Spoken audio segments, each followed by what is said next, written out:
آتش زنہ، چقماق۔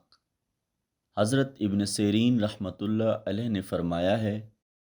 کہ آتش زنہ اور سنگ آتش تاں دونوں شریک ہیں، ایک ان میں سے قوی اور دلیر ہے اور دوسرا سخت دل ہے۔ یہ دونوں لوگوں کو ترقی اور بڑے کاموں پر لاتے ہیں۔ حضرت کرمانی رحمۃ اللہ علیہ نے فرمایا ہے کہ اگر دیکھے کہ آتش زنہ سے آگ نکالی اور اس سے چراغ روشن کیا،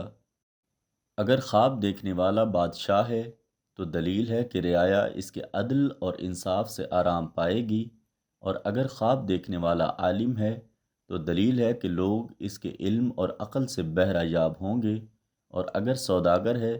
تو دلیل ہے کہ لوگوں کو اس سے خیر اور بخشش اور احسان پہنچے گا، اور اگر درویش ہے تو لوگ اس کی خصلت اور کردار سے فائدہ اٹھائیں گے۔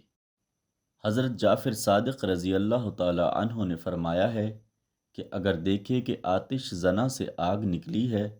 تو دلیل ہے کہ بادشاہ کے لیے مال حرام جمع کرے گا یا اس کے کام میں رشوت لے گا،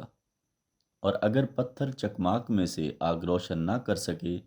تو دلیل ہے کہ مال کو طلب کرے گا اور نہ پائے گا۔ سب سننے والوں سے گزارش ہے